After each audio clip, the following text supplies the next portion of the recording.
Fala pessoal, tudo bom? Professor Gerson aqui. Hoje a gente vai falar um pouquinho na videoaula sobre dinâmica climática, beleza? Dinâmica climática, a gente poderia pensar no que atua dinâmica climática seria a camada da atmosfera. A camada da atmosfera, que o próprio nome já responde, atmosfera, esfera, camada, átomo, gases. Então é a camada que compõe os gases do planeta Terra, do nosso sistema do planeta Terra. E para isso, a gente falar sobre a dinâmica climática, tem que pensar um pouquinho sobre os fatores que vão influenciar, fatores que vão determinar essa dinâmica atmosfera como um todo. O comportamento dessa dinâmica atmosfera, o comportamento das condições atmosféricas que o nosso planeta apresenta em determinado momento ou do dia ou determinado momento do ano, certo? Sendo assim, eu queria primeiro diferenciar alguns conceitos que muitas pessoas, muita gente mesmo, acaba confundindo isso, acaba achando que são sinônimos, que é a definição de tempo e clima, certo? E assim, é muito comum mesmo, tá? Ninguém pode se culpar por isso, porque é comum demais as pessoas acharem que esses dois termos são sinônimos, mas na geografia não é. Digo que é tão comum porque eu já presenciei várias vezes em televisão nacional acontecendo essas confusões de alguns comentaristas esportivos ou jornalistas, de modo geral como um todo, utilizando erradamente, de maneira errada, esses termos, o tempo e clima. Tá? Então vamos definir isso. Tempo é diferente de clima, porque tempo significa o estado momentâneo da atmosfera. O estado em que as condições atmosféricas naquele momento apresentam aquelas características. Então, por exemplo, hoje o tempo está ensolarado, hoje o tempo está nublado. Hoje, certo? Atualmente, naquele momento, a atmosfera se comporta daquela forma. Por isso, tempo atmosférico.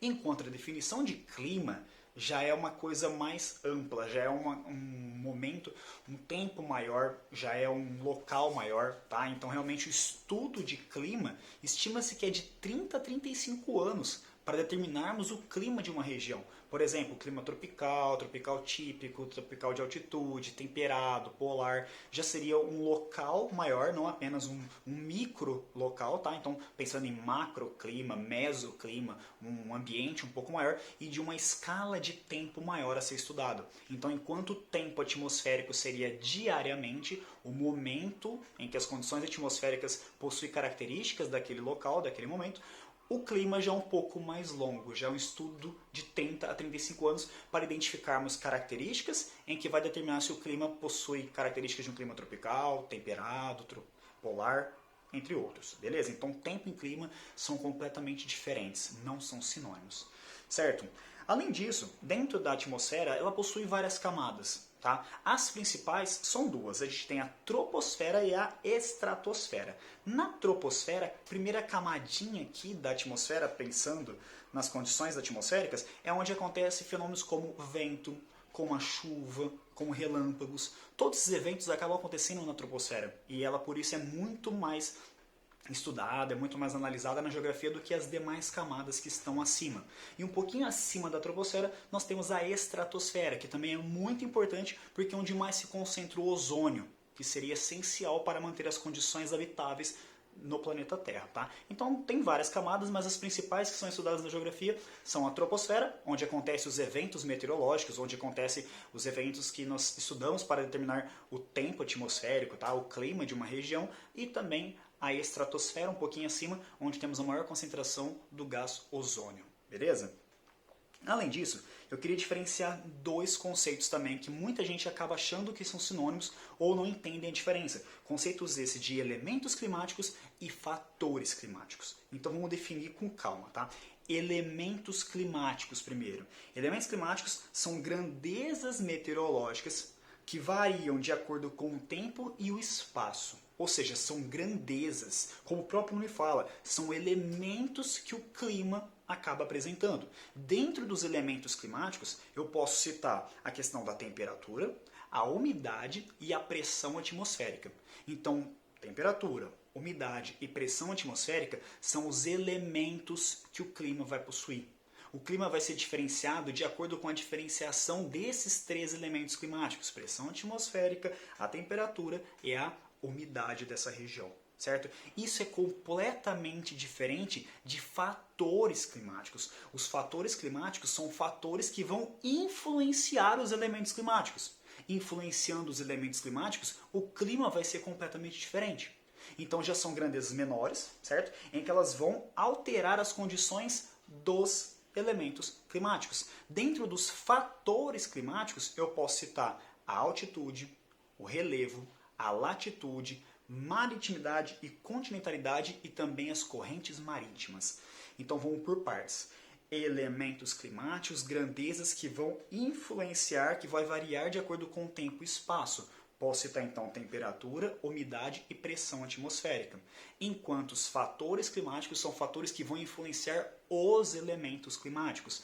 Altitude, latitude, maritimidade, continentalidade, correntes marítimas, relevo, tudo isso vai influenciar os elementos climáticos. Beleza? Então vamos por partes e vamos definir, citando características um pouquinho de cada uma delas, de como que elas podem influenciar ou não os elementos ou os fatores climáticos, beleza? Então primeiro vamos começar aí pela questão dos fatores climáticos. Os fatores climáticos, eu vou começar pela latitude. Latitude, então, são linhas paralelamente que cortam o globo terrestre, certo? Então são círculos perfeitos e que tem como base o zero, que é a linha do Equador, e as outras linhas que cortam paralelamente o globo terrestre. Principais, linha do Equador, Trópico de Câncer, Trópico de Capricórnio, círculos polares Ártico e Antártico, certo? Em relação a, então, as latitudes, como que a latitude, sendo um fator climático, pode interferir os elementos climáticos? A latitude vai influenciar por conta da variação de luminosidade que o globo terrestre acaba recebendo. Por exemplo, por conta do achatamento do planeta Terra, dele ser levemente inclinado e ter a forma como uma geóide, os raios incidem de maneira diferente em alguns pontos da superfície da Terra. Áreas próximas à linha do Equador apresentam maiores temperaturas mais elevadas, enquanto as áreas mais distantes em relação à linha do Equador apresentam temperaturas mais inferiores. Então a latitude vai influenciar e muito os elementos climáticos, vai influenciar e muito as características que o clima vai apresentar em algumas regiões, certo? Mais próximo da linha do Equador, maiores temperaturas, mais distante da linha do Equador, menores temperaturas. Você pode pensar também então as baixas latitudes, linha do Equador, maiores temperaturas, altas altitudes, menores temperaturas, próximo aos polos. Beleza? Vamos lá. Segundo fator climático, eu queria falar sobre a altitude e o quanto a altitude também vai influenciar no comportamento do tempo atmosférico e também a longo prazo nas questões climáticas, porque quanto maior a altitude, menor a temperatura. Temos alteração na questão do ar, fica mais rarefeito, então áreas nível zero, áreas litorâneas, têm um comportamento completamente diferente nas áreas de 2.000 metros de altitude, 3.000 metros de altitude. No topo das montanhas, geralmente não temos baixas temperaturas, ao ponto até de ter neve em algumas montanhas, nos grandes montes, Kilimanjaro, na Cordilheira dos Andes. Então, quanto maior a altitude, variação na temperatura nós temos também. Por isso, é um dos fatores que vai influenciar os elementos climáticos, certo? Terceiro fator, queria citar a maritimidade e a continentalidade. Vamos por partes. Maritimidade, mais próximo do mar. Continentalidade, mais distante do mar.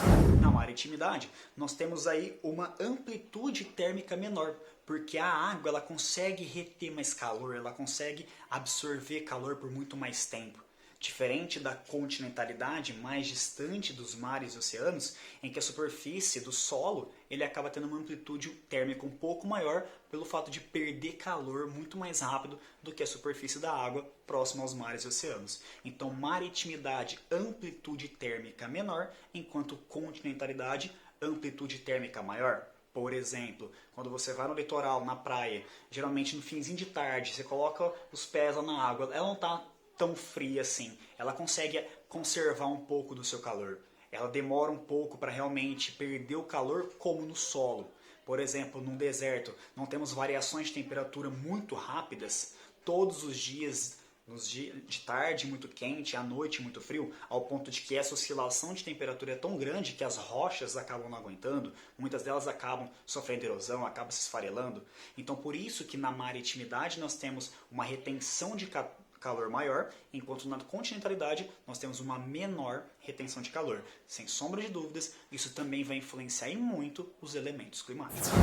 Além disso, eu gostaria de citar sobre as massas de ar. As massas de ar são também fatores climáticos que vão influenciar os elementos climáticos pela característica que ela acaba apresentando. Por exemplo, Massas de ar com temperaturas elevadas fazem com que a taxa de evaporação da água seja maior, enquanto massas de ar com temperaturas menores fazem com que a taxa de evaporação seja menor. Ou seja, correntes marítimas quentes tendem a ter mais evaporação, consequentemente maior a precipitação, enquanto as correntes marítimas frias, como aqui na América do Sul, a corrente marítima fria de Humboldt, que passa aqui ao lado da Cordilheira dos Andes, como ela é fria, ela não apresenta tanta evaporação assim. Se não tem tanta evaporação, não tem tanta precipitação. Esse é um dos motivos da formação do deserto do Atacama. O deserto do Atacama, que acontece, ele é formado antes da Cordilheira dos Andes. Então não é a Cordilheira dos Andes que barra a chegada dos ventos úmidos aqui para formar um deserto. Pelo contrário, é uma massa de ar fria que acaba vindo do extremo sul do Polo Sul em direção à Cordilheira dos Andes, em direção a essa região aqui da América do Sul, e que ela tem uma característica de ser fria, de ter baixas temperaturas. Portanto, sem evaporação, sem precipitação, formação de um deserto. Beleza?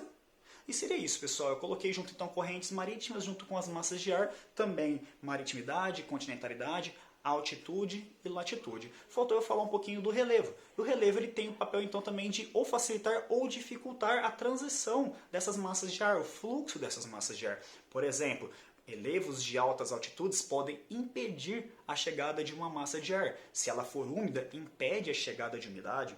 Se ela for seca, impede a chegada dessa massa de ar seca nessa região. Então o relevo, dependendo da sua altitude, dependendo da sua dimensão, ele também acaba atrapalhando, né, ou facilitando a chegada de massa de ar dentro dessa área, certo? Então esses são os fatores climáticos em que eles vão influenciar os elementos climáticos, que são então temperatura, pressão e a umidade, beleza? Então não confundem elementos climáticos, grandezas, enquanto os fatores climáticos vão influenciar os elementos climáticos. Beleza, pessoal? Essa é mais uma introdução, tá, sobre dinâmica atmosférica. Mais à frente a gente vai discutir sobre a questão das massas de ar, diferenças de pressões atmosféricas, correntes marítimas do mundo, mas essa é só para você ter uma ideia de conceitos base que vão ser chave para você entender toda a dinâmica atmosférica. Beleza? A gente se vê na próxima aula. Um abraço.